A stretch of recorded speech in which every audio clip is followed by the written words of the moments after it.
Welcome to the Brawling Pit. We talk about all things casual and kitchen table magic like Brawl and EDH. You are listening to episode 53. I'm Johnathan Tang, and he is Jacob.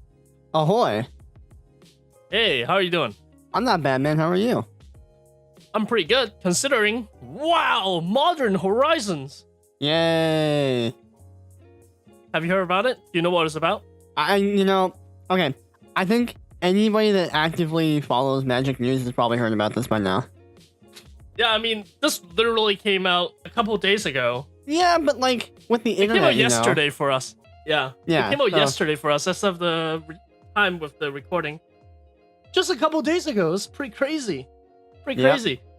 So, but I guess the only people that wouldn't have heard about this are like the casual, like literally kitchen table. Like they don't go to their LGS or anything. Like just, Those are the only people I think would have heard of it. For those of you out there who are listening to us, what is this set about? Yeah, there might be a handful of people that don't know. So, Johnathan, what is Modern Horizons?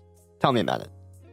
Well, Modern Horizons is a set with a bunch of new cards and previously non-modern legal reprints printed into a supplemental set that skips standard and goes straight into modern. So there will be a lot of new cards going into modern that will never have seen standard play. There will also be some older cards, maybe functionally reprinted. For example, one of the cards that they spoiled is Cabal Therapist. And we're going to go over that in a second. Yeah, but Johnathan, I have a question for you. Yep. Will this set be drafted? Will it have a limited format? This set will have a limited format. In fact, I believe the set is designed not only with modern in mind, but also with draft in mind, like any other sets they have made. You know what's interesting is Wizard stance prior to this, they actually said verbatim, I'm quoting from the mothership, they do not design sets with balancing modern in mind, but with this set, they literally had to design it with modern balance in mind, especially with their new cards. I say quote, air quotes around new, because there are some new ones as we've seen. So, this set is exciting because we haven't had any, modern balanced cards, air quotes. But like, I don't know. This, as we just said, this only got released. And so like, personally, I have no idea when this is going to be coming out. Yeah, so it was just announced, and the release date of the set is June 14th, 2019. It comes out online on June 13th. There will be a pre-release a week prior to that. That will be 249 new to modern cards. 254 total cards. So there will be 5 cards that are reprinted that's already modern legal. And there will be a mix of brand new cards. We've never seen them before. 249 brand new cards. Once again, I love it. I love this idea. Not really brand new cards, but brand new to modern, right? Right, exactly. Yeah, it's a great idea. There will be a mix of non-modern legal reprints and new cards, like we said before. And the price of Magic Online will be $6.99. And of course, there will be no MSRP for paper. For paper. Yep. Given the trend from before, Magic Online, when it's like, how much was the, say, Modern Masters on Magic Online? Was it like 6 ticks?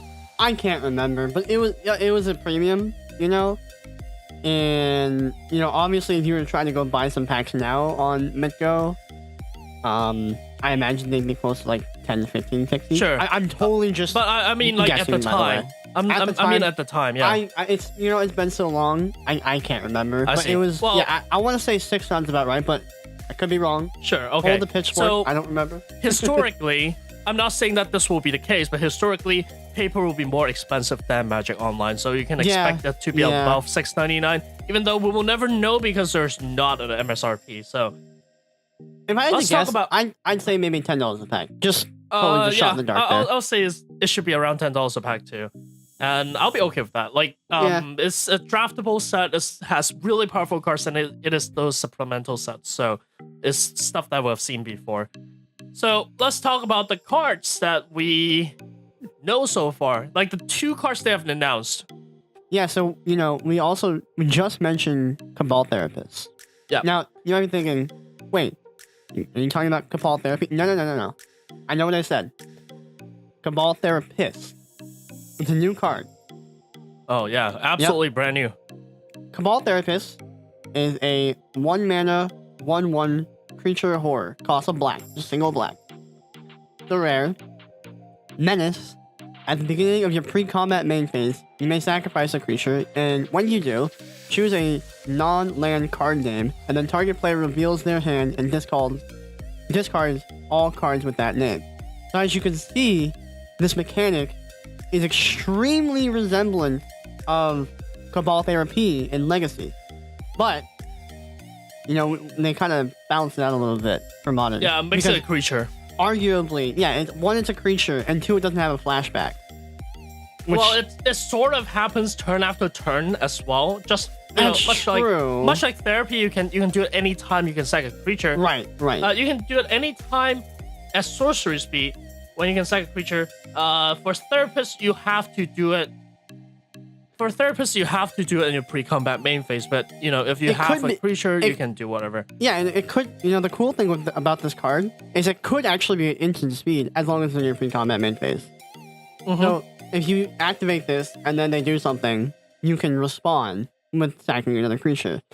So I think overall this is a weaker version of Cabal Therapy as intended, but I still think this will be good. I don't know whether or not this would be a weaker version, because functionally, let's say at the very least, if you cast turn 1 Cabal Therapy and turn 1 Cabal Therapist, they would literally be the same card if your objective is to look at your opponent's hand and have them discard something. But Cabal Therapist comes with the upside of being able to attack for 1 with Menace. Yeah, but it's like this card is really slow. If your goal is like damage, so I probably wouldn't. Will it be slow in Aristocrat? Probably still even not. And the thing that makes Cabal Therapy really good is that you usually look at their hand before you Cabal Therapy, or Sure. Yeah. So. Yep. You have already written down all the card names. You have your notepad ready. You wrote down all the names, and then you Cabal Therapy. Yeah. Yeah, and then, so Cabal Therapy is really good because for the low price of Cabal Therapy and a creature, you can, if they have 2 doubles in their hand, okay, we'll say minor 4 of your hand, 4 cards in your hand, okay. So yep. I don't know. You are right that this card does have other upsides, and also like we said, it's not limited to just 2 uses per copy. If you have the creatures to support this, you could just, So, you are right that this card does have certain upsides that Cabal Therapy doesn't. However, I think, in my opinion, I think the floor matters a lot more than the ceiling for these kind of formats. Sure. Yeah, so, I can we'll see where it goes. We'll see where it goes. Yeah. Yep. So the other one we can also see where it goes, but on the surface, I think it's very, very powerful. Man. Before we go into it, I want to remind the brawlers that there's a card out there that are people think is pretty strong. It's 3 white for a 4/4 angel with flying vigilance called Sarah Angel, right? It's a French vanilla. Don't even get me started. Don't even get me started. With flying and vigilance. Okay. All right. All right. Don't even get me started on the Sarah Angel power creep. Can we give a brief history on the Sarah Angel power creep? Let's just talk about in the context of Sarah Angel, right? Don't worry about the new Avacyn. Don't worry about any of that, right? Just worry about Sarah Angel, all right? So Sarah has been a widely requested planeswalker, right? People really want Sarah to be a card, and now this is really a thing. Sarah the Benevolent is 2 white for 4 loyalty. Legendary planeswalker. The subtype is of course Sarah, and the +2 is creatures you control with flying gets +1/+1 until end of turn. I mean, that's all right? That's all right. Let's skip the -3 and let's go to the -6 first. -6 is you get an emblem with, if you control a creature, damage that will reduce your life total to less than 1 reduces it to 1 instead. All right, so that's a worship. The ult is a worship emblem, so that's okay. The -3 is create a 4/4 white angel creature token with flying and vigilance. So, for 4 mana, you get a Sarah Angel, which usually costs 5. And then you also have a planeswalker with 1 loyalty counter left behind. Yeah, I dig. I dig, and you know, this is it. I think this is the peak that we've seen for Sarah Angel power creep. Because I mean, some Sarah Angels have flash, some Sarah Angels have extra abilities. You know, like no, like the ultimate peak power of Sarah Angels is reducing it by 1 mana. yes, there's one upside of the Sarah Angel, right? Like, I think it's fair to say Sarah the Benevolent is basically Sarah Angel with upside. But there's the upside is like even more powerful if you think about the interactions with other cards. So if you play it with cards like Anointed Possession or Doubling Season, cards that are not really played in Modern, this might push you a little bit, because if you play Anointed Possession, right, it's a 4-mana do nothing enchantment, really, really bad in Modern. But if you already have Sarah out, you play your Anointed Possession, now you -3, you make 2 Sarah Angels, well, all of a sudden it may be worth it. You know, I have one legitimate point of concern about this card. Yeah.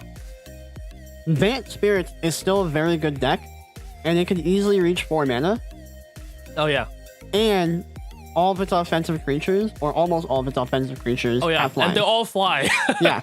So, not only are you giving them a 4/4 on 4, but you also, like, you give them the option, like, well, if I don't have a board, I can make a decent sized creature for 4 mana and have a Planeswalker stuck around. Or if I have a board, I can, like, just, Pump your board for 1 turn. It's basically an anthem for the first turn. Yeah, and always. then it's like, and then turn 2, if you want, you can worship, or you can, pump them more, or you can make a Sarah Angel. Yeah, and now they have a Planeswalker to deal with, which surprisingly in Modern, if a Planeswalker, like, isn't countered and it doesn't just immediately die on the crackback from creature damage, surprisingly tough to get rid of in Modern. Yeah. Surprisingly. Yep.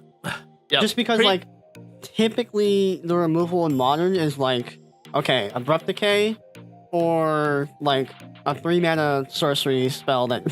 but it's sorcery, so... Yeah. They're pretty good. Yeah. It's pretty good. And this dodges Abrupt Decay. So, yeah, so it's like, I don't know. Just 4 mana. Yeah, so it's... Yep. This card, I think, is... I don't know. I think it's really, really powerful, and my favorite part of this card is the art. Just so beautiful. Totally captures what I think Sarah would look like, It's amazing. Look at her hair. Yeah, dude, it looks like spaghetti. Alright, so let's jump you into can't the unsee next it. You're not part. going to unsee that. By the way, her hair looks No, like you're spaghetti. The other thing that I actually really look forward to with Sarah the Benevolent is her implications for EDH.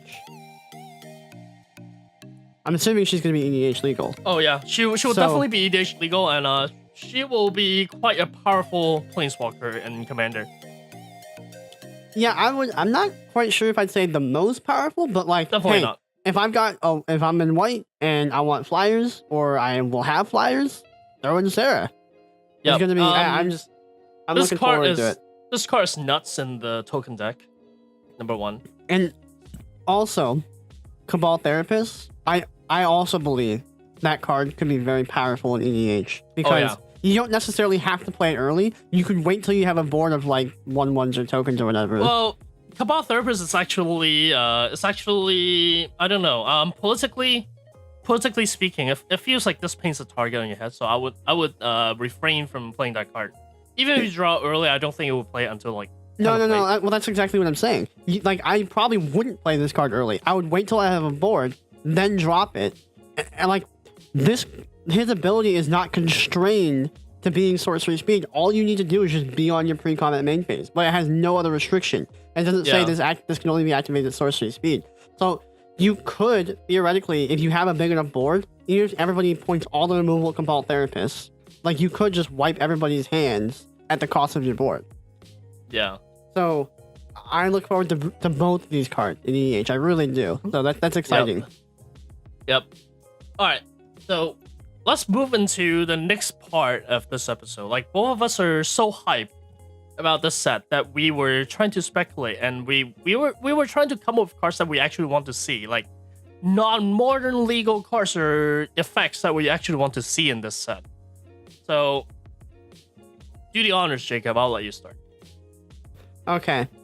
So one of the first cards I would really love to see enter Modern is actually a card called Council's Judgment. And this card is a rare in Conspiracy. And it's technically, it is printed after 8th edition. However, Conspiracy is a set that was only legal to Vintage, Legacy, and Commander. And just for those that don't know, Council's Judgment is a 3-mana sorcery, 1 white, and it has Will the Council. And Will the Council means all the players vote. You get there'll be 2 choices, and all the players vote on one. So, starting with you, each player votes for a non-land permanent you don't control. Exile each permanent with the most votes or tied for the most votes. So in a 2-player game, here's what would happen. So you vote for a permanent, okay? And then your opponent, who I'm assuming is trying to also win, votes for the same permanent. Because if they vote for a separate permanent, once again, that you don't control, they can't vote for your stuff.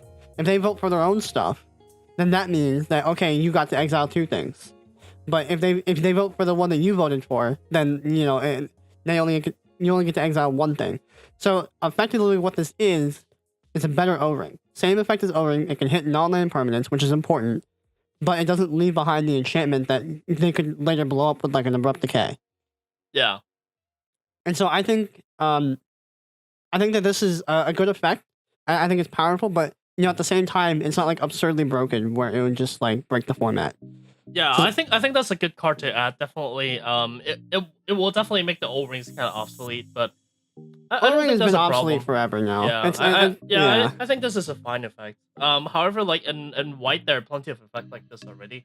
Would you like consider color shifting this card if it's just like a functional reprint? Or would it just stay white? That's a good question.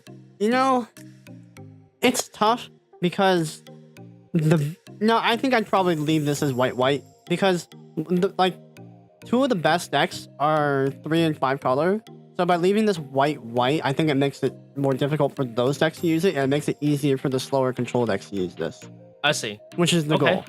Yeah, that's fine. So and there are alternatives. Like right now, Path to Exile is also obviously modern legal, but like Path only hits creatures, and most of the time it's probably what you want. But like the control decks will want to play council. Like this card, I don't think is intended for the aggro decks to play. They probably won't play it. But like the control decks can use it because it's like, well, they stuck like an enchantment or they stuck like a whatever. It's like I just need to catch all. So I think this will be good. But what have you got over there? The first card I want to talk about. The first card I want. Seeing printed in this set is Wasteland. It's just a land, it taps for colorless, or you can also tap and sack it to destroy target non-basic land. Now, this card can go into any deck you want, well, as long as you can afford having a colorless land. It doesn't actually, when people are using this for the lands, and they're counting their lands, you usually count this as half a land or a quarter of a land. Because most of the time... Usually, this is just gonna blow something up. Yeah, exactly. Almost always you just use it to blow something up. But technically, yeah, you could use it as a mana source. Right, and there are some really, really good lands that this card can blow up. So, for example, this will hit Tron really hard. As hard as Tron has been hit already, it's still being widely played. So, Wasteland will definitely hit that even harder. And there are also cards like Blink Moth Nixus that are being played. And, if not, and shocks are played everywhere in this format. Man. So even if you don't hit a Tron player, Wasteland will not be useless, right? I think it would definitely help the green-white hate bears deck, for example. They would play this card. Oh, yeah, definitely. And there are not really a lot of downside for adding Wasteland into the format, because being as fast as a format as it is right now, Wasteland can actually slow down the format a little bit to allow more variety of decks to be played. So if you add Wasteland, being able to blow some land up to slow down your opponent will allow you to, play more Magic, basically. It would be, but what I'm concerned about with adding Wasteland back in is that humans and Advanced Spirits both play Aether Vial. Oh yeah. So that could be interesting. Yeah, that'd be a little concerning. As of right now, they're not. I mean, they're still top 8 on the modern metagame, but they're not number 1 and number 2 anymore. Was Aether Vial played in Legacy? Yeah, it is. It's played in Death and Taxes. Is it a problem? Because Wasteland is in the format? Wait, what do you mean? Because Wasteland is already in Legacy, and Ether File is also playing Legacy. That's true. And Wasteland, I'm pretty sure it's just played in like every single deck. Yeah, in it Legacy. is. Yeah, Of course it's just yeah. Oh, actually, sorry, it's not playing in Miracles. Well, sure, but it's playing a lot of decks. Like even Burfolk runs Yep. Wasteland. Yeah, Death and Taxes is top 8 on the little list. I don't know, like it's tough to say because like Legacy is just very, very different. Like there's a lot of different ways that you can cheat mana, and it's just so I don't know if I mean it's an interesting point that you raised, but I don't know. What I was kind of just saying was like I think it'd be interesting. Like at least a little concerning with humans' advanced spirits, but I don't really know. It would definitely hurt Burn a lot. That's for sure. Yeah. Oh, and we are not developers or designers. These are just us, going crazy on our thoughts. Yeah, why not?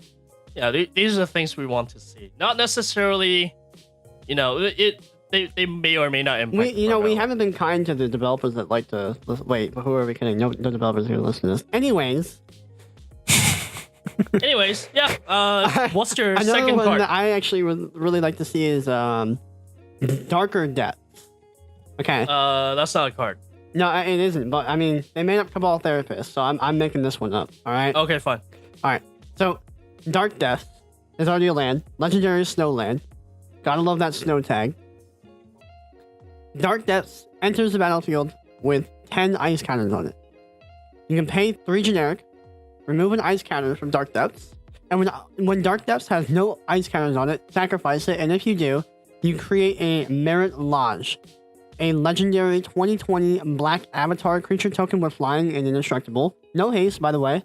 And the reason why this card is not so kind in Modern is because, or why this card as it stands wouldn't be very nice in Modern, is that in Legacy, you take this card, Dark Depths, and you copy it with something like Thespian Stage. And keep in mind that the counters only happen when it enters the battlefield. But if you Thespian Stage your Dark Depths, the counters don't copy. So, like when you have Dark Depths and you activate your Thespian Stage, you have a Dark Depths with counters on it, and then you have a Dark Depths with no counters on it, and you make a 20/20. Yeah. So in Legacy, it's not as big of a deal because the format is just so fast. Yeah. But in Modern, the format's a bit slower, so that could be an issue. And so Darker Depths would be pretty much the same card as Dark Depths, except you would somehow make it so that it always has to have the counters on it. Like if it's copied, if it's bounce or anything enters from anywhere is copied, it always has the counters on it. Okay, so you want it to have Shroud, basically. Yes, I mean basically, but I also want it to be able to get hit by like Wasteland, for example. Okay, I see. I want to point out that this card, the original idea of the card, Dark Depths, is banned in Modern right now. Right. I don't think we mentioned that, right? So it's banned in Modern. So I think reason. it's pushing a lot for us to say, hey, let's bring a different version of this card back into Modern. True. But I mean, like we did just unban, Jace and Bloodbraid out. So I think if they balance Dark Depths to that degree, I think like Tron would use it. Yeah, I can see that happening. Yeah, I think that'd be really cool to see like Tron have like an alternate win con on the land. I think that'd be nice. Okay. All right. So my next idea is also a land, like a card that I really, really want to see printed. It's High Market.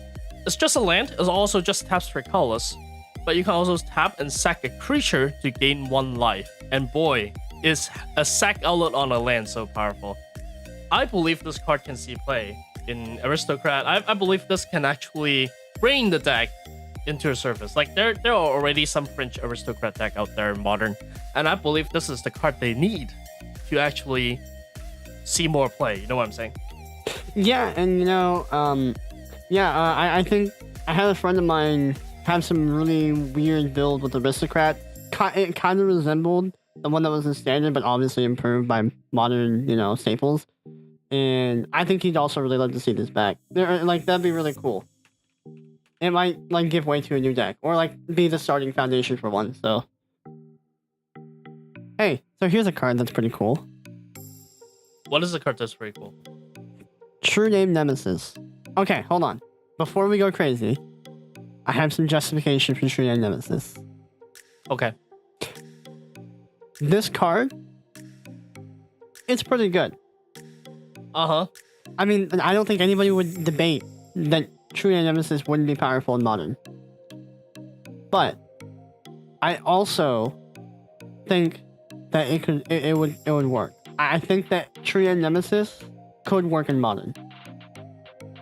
How?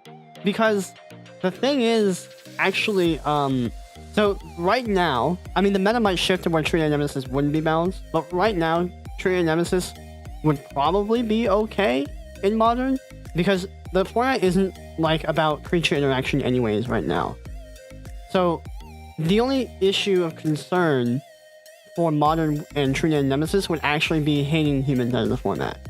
Because True Name Nemesis, you know, it's a 3/1, and it has protection from a player. Anything that player controls, the player itself, it can't be targeted by that player, can't be blocked by creatures controlled by that player. You know, just, it's... Yeah, totally, you usually wouldn't name yourself when you play this card. Yeah, usually you don't. Usually you name your opponent. So, the issue, though, is that True Nemesis is a good offensive card, and if you're against an aggressive deck, a good defensive card. Because, you know, its toughness is It blocks anything. Yeah, it can block anything. And its 3 power makes it a pretty decent, you know, blocker, so it can usually kill anything that it blocks. Or at least most things. So, the point of concern would actually be hanging out humans out of the format. But otherwise, I think the format would probably handle True Nemesis fine. Yeah, there are some cards that can answer this card. For example, Electricity is definitely a card that can answer True Name Nemesis. Anything that hits everything, but not targeting. Well, Electricity would still not take any damage to True Name Nemesis. Oh yeah, that's true. But any sack outlets, would definitely be able to name. Sack outlet wouldn't, but Edict would. Alright, you're right. I don't know why I said sack outlet. Yeah, an Edict would definitely be able to take care of True Name Nemesis. And those are a little sparse right now. There are some effects, but there's not that many. Yeah, we'll see how, you know, if they actually reprint True Name Nemesis. I don't think I think the chances are actually pretty slim because they just reprinted it in Battle Bond. But, I don't think they're going to reprint it either. It'll be okay. Yeah, it'll be okay if you know. If they actually print it, we'll see how strong it is. What have you got over there? The next card I have is a card that's played a lot in Legacy. And it's not actually super powerful. In fact, it's 2 colors, so it kind of locks you into one, you know, a couple of archetypes. It's Baleful Strix. It's blue and black for a 1/1 artifact bird with flying and death touch. When it enters the battlefield, you draw. I thought about that card. I thought about putting that in my top 5 here. Yeah. So, Baleful Strix is a great card. I love it. It's a good card. It comes in, it replaces itself, and then it's either a good aggressive creature or it can also be a good defensive creature. And yeah, you know, that touch, man. Yeah, exactly. Crazy. It's, you know, it's insane because in Legacy, what you want to do with Baleful Strix is obviously you play it, you get to draw a card, and then it usually trades with a stronger creature. And then after that, you bring it back and you just draw more cards and do the same thing. Yeah, exactly. There are plenty of cards in Legacy that allows you to bring it back. Yeah, and you know, I think Grixis would love this card because Kolaghan's Command can reanimate it. Oh yeah. Oh man, that'd be so good. Yep. That goes right into my Grixis Death Shadow deck. Oh yeah, this will definitely be playing Death I love Shadow. it though. I don't think any Death Shadow with blue splash, right? It's. I mean, there's quite a bit of blue in Death Shadow. Yeah. Okay. It's mostly red splash. It'll definitely be played in any Death Shadow decks. Yeah, and so, but the thing is, I don't think Baleful Strix is like too powerful. I think it's good. I think good, it's just balanced, powerful, just right. Yeah, but it's not like overpowered. Yeah, it definitely doesn't break the format. No. So I think that was a good pick. Good pick. Yep. But hey, I just want you to know, we gotta chill out over Baleful Strix. Just chill a little bit. Okay. Just chill. Okay. Chill is a 1 in the blue enchantment. Red spells cost an additional 2 generic to play. What's wrong with you? Well, this is on behalf of our anti-red player shareholders. I'm only a representative. I'm like the board of directors here. All right, so, you know, we hate red players. This is it. This is the card. This is the card that you bring when you want to tell your mono red opponent, I hate you. Wow. This is it. Put it in modern and watch as Burn just dies. Watch Izzet Phoenix die. Why? Because you hate people, of course. Why would you want to kill red decks? Or any deck with red splash? Well, I think the decks with red splash could probably find a way to, like, you know, deal with it. But, like, those two decks would definitely be dead. Solely to hate them out. It's not that this card would be balanced. It's not that it would be good. It's not that it would increase happiness. No. Solely to hate those decks out. And, you know, I play those decks, by the way. I like them. So, but I'm obligated to represent those people. Yeah, just chill, man.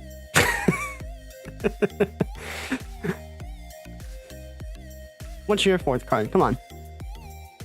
My fourth card is a card that's currently banned in Commander, but legal in Legacy Vintage. Is Leovold, Emissary of Trestus. This card should be banned in It's black, green, blue. It should be banned. Black, green, blue for a 3/3 legendary creature Elf Advisor. Each opponent can't draw more than one card each turn, and whenever you or a permanent you control becomes the target of a spell or ability an opponent controls, you may draw a card. This also kills the red deck, by the way. Yeah. I mean, if Bug were like a format, yeah, or a deck. Yeah, so the funny thing is this card was designed with mini masters in mind when they were designing it, which obviously isn't a thing anymore. Right. But I don't know, man. This card is. I would like to see this in modern. So number one, like, I think it'd be cool. It'll be cool. Like all the Soul Tie decks are gonna want Leovold. All one of the Soul Tie decks. Yeah, all one of the Soul Tie decks. I don't know if there will be some super huge impact on the format because off the top of my head, I cannot think of any broken interaction with this card and and stuff in You know, if it would become a problem, like this creature just dies to literally everything, so it's like I don't think it'd be that big of a deal. And elves isn't really a thing right now in modern. The format's just too fast. Yep. But I think it'd still be a good addition. Yeah. The combo that happens in Legacy Vintage and Commander, the combo that happens with it is the first puzzle box, which is actually modern legal. But come on, who's gonna play this combo, right? I would. The first puzzle box is 4 mana for an artifact that says at the beginning of each player's draw step, that player puts the cards in his or her hand on the bottom of his or her library in any order, then draw that many cards. So your opponents have no cards, basically. That won't impact the format much. No, not at all. So, not at all. By the way, guys, yes, we did think of the first puzzle box, but I just really want to see Leovold play. Like I want to see. I'm sure someone, if that happens in modern, I'm sure someone will try it. Yeah, and then they will either ban the first puzzle box or Leovold, or maybe this card will just not enter modern at all. My last card that I'd like to pick here, Pernicious Deed. Okay. This is the card that I think modern needs but doesn't deserve. Okay. Pernicious Deed is a 1 black-green enchantment. You can pay X, sacrifice Pernicious Deed, destroy each artifact, creature, and enchantment when converted mana cost X or less. Sounds like a good card. Yeah, it's pretty good. It's a mini board wipe. Yeah. It's different from Engineered Explosives, because Engineered Explosives is already played, by the way. It's different from Engineered Explosives in that it's not required in Sunburst, so you could pay like 3 green. Whereas with with Engineered Explosives, you need like green red, white, or whatever, right? But another key important detail is with Pernicious Deed, it's converted mana cost equal to or less. So if you pay 3, you blow out everything 0, 1, 2, 3, not just 3. Mm-hmm. And this is the card that Modern needs right now, but doesn't deserve.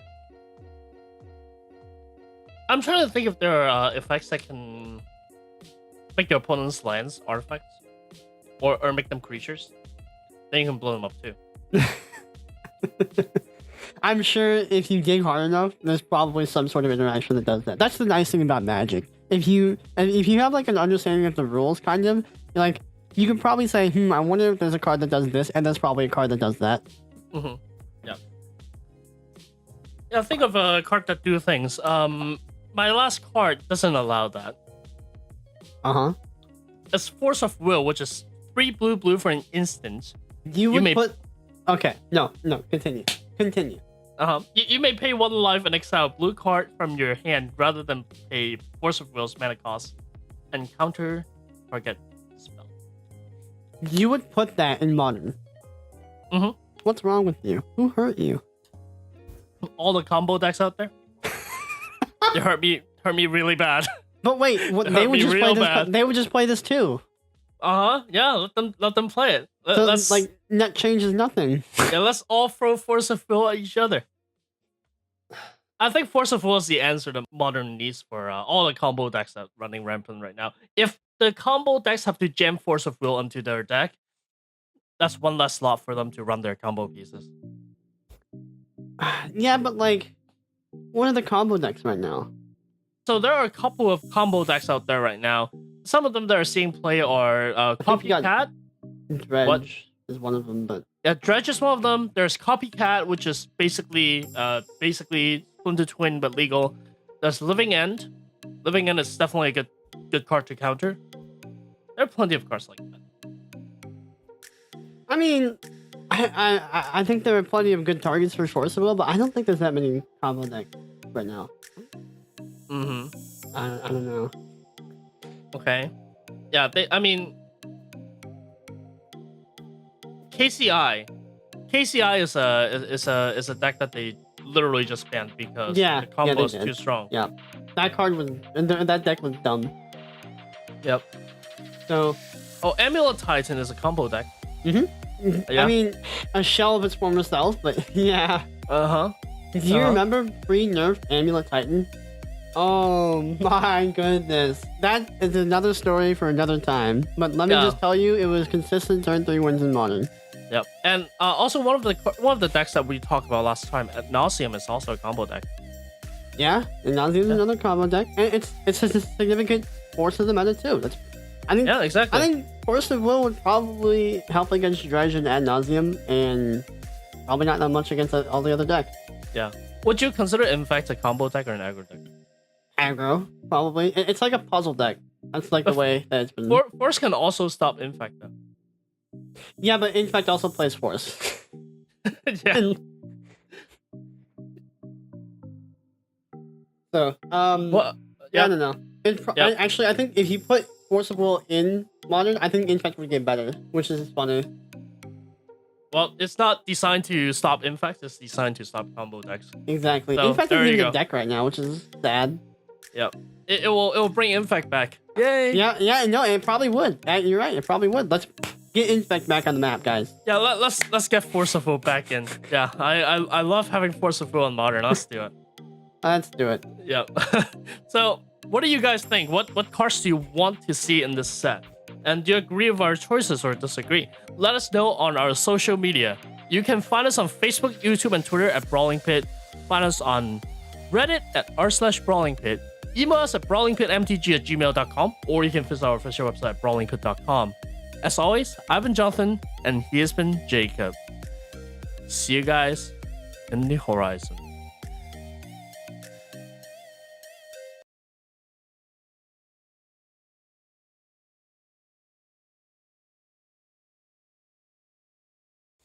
So Jacob, what's up? They're doing it, the Madman. Wait, who's doing what? They're doing it. Who is doing what? Oh my gosh. All right. So I want to ask you if you know these two cards. All right. These two Uh huh. cards from a certain card game. Uh huh. Baku the Moon Eater and Gen Graming. Uh, another one of these sign offs. So Odd and Even are going to the Hall of Fame in Hearthstone. And Already? for those of you who don't know what that means, This is a it, Hearthstone sign off, by the way. So if you don't yeah, play, just turn this off. yeah, bye. So for those of you who don't know what that means, they are rotating out odds and evens and a whole expansion early because Yeah, literally an entire year early. That's crazy. yep, they're like, yeah, we're done with this. I remember, you know what's funny? I remember reading like the feedback on like the Blizzard forums. I Yeah. remember people were like, "Wow, I really love these cards because it's like, you know, you can make like these it's like super interesting and varied decks and everything." But then every single deck are the same. I guess that's what happens when you limit the pool to, half of how many cards there are. I Literally. think it was a great idea. No, actually, I do. I think it was a great idea. But then, like, I mean, this is kind of how it goes with everything, especially with design. Once people figure it out and they optimize, when you shoehorn your deck's playstyle into literally limiting to half the cards, Yeah. I mean, it's no surprise that it's going to get old. And you're going to see the same decks over and over and over and over again. So, I think it was a good card. I think those were great cards. They had great designs, Yeah. but it was just this kind of outcome was inevitable. Yeah, I think it actually limits design space because every time they print a card, they have to think, okay, does this work in an even deck or an odd deck, and will it break the even deck or an odd deck? And if they have to think about that question every single time they make a card, it's gonna be really hard on the design team. Yep, I think they just Yeah. gave up. Yep. So they're like, all right, we're done with this. All right, you can go to Wild. We don't care about Wild. No, We'll just feels just bad, get man. you off Nobody center. cares about Wild. Yeah, and 3 other cards are going to Wild. The first one is Doomguard. The same justification was given. We are having trouble balancing minions with charge. So Doomguard, you can go to Wild.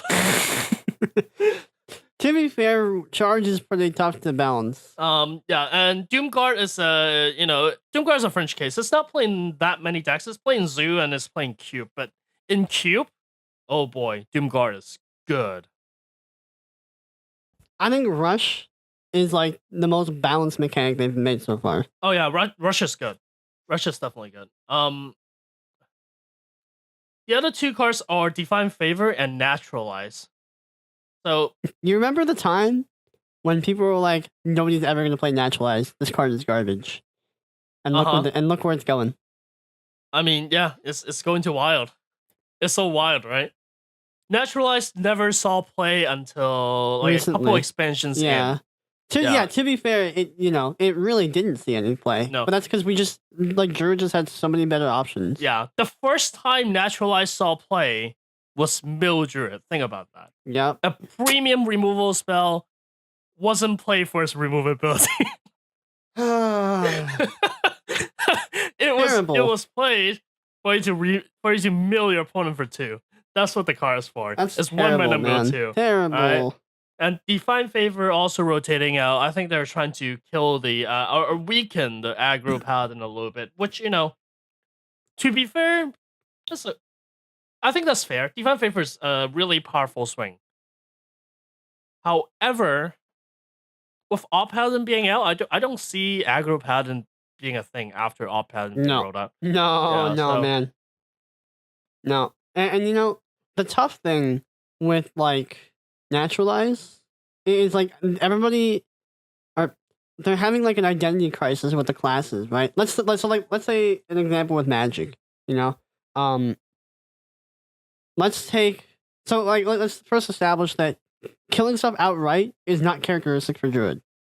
Mm-hmm. Okay, so in Magic, let's say you have a blue spell, and this blue spell says deal 3 damage instant speed to a creature, but your opponent gets to draw a card.